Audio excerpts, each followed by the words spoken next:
Assalamualaikum warahmatullahi wabarakatuh. Hai semua, perkenalkan nama saya Kairani Kofifa dengan NIM A1E122042.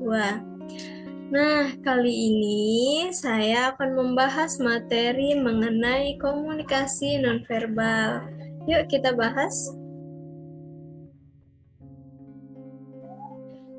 Komunikasi nonverbal adalah semua isyarat yang bukan kata-kata.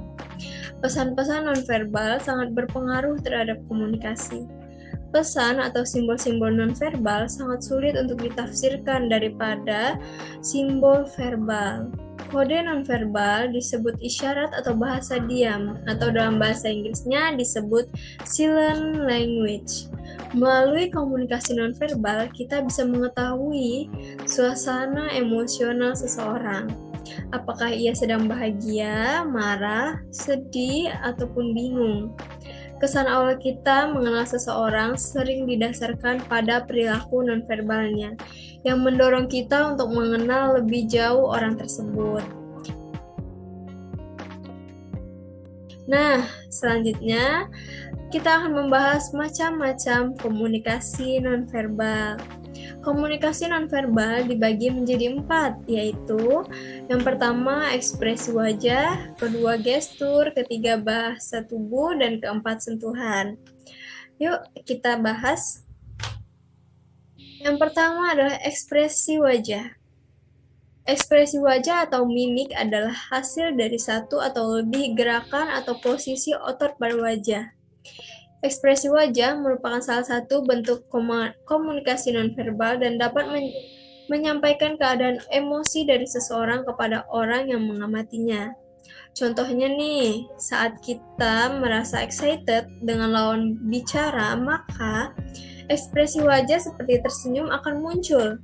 Sedangkan saat sudah bosan, maka ekspresi wajah cemberut akan keluar dengan sendirinya. Nah, kita lanjut ya. Kedua yaitu gestur.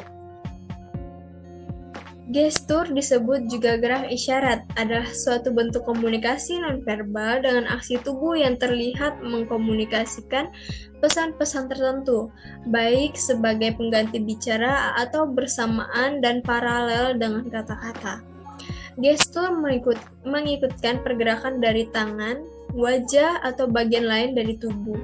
Misalnya nih, kamu menunjukkan gestur tubuh yang tidak nyaman saat berbicara, maka lawan bicara akan tahu jika kamu merasa terganggu. Nah, ketiga yaitu bahasa tubuh. Bahasa tubuh adalah cara seseorang dalam menempatkan tubuh mereka secara alami, tergantung pada situasi, lingkungan, dan bagaimana perasaannya.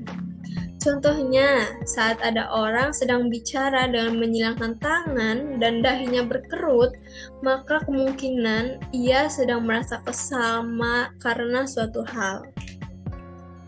Nah, kita masuk ke pembahasan yang terakhir, yaitu sentuhan. Sentuhan juga merupakan salah satu jenis komunikasi nonverbal. Sentuhan bisa digunakan untuk mengkomunikasikan berbagai emosi, misalnya kasih sayang, keakraban, dan simpati. Contohnya itu, seperti saat ada temanmu yang sedang merasa sedih, maka kamu bisa menunjukkan empatimu dengan memegang tangannya atau mengusap punggungnya. Nah, teman-teman, kita udah sampai ke pembahasan terakhir. Mungkin cukup sekian pembahasan dari saya. Mohon maaf apabila ada kesalahan atau kekurangan yang selama saya menyampaikan materi.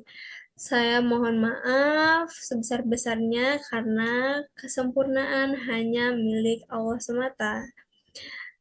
Jadi, sampai di sini dulu pertemuan kita kali ini. Sampai jumpa di pertemuan selanjutnya. Jangan lupa like, komen, dan subscribe. Terima kasih.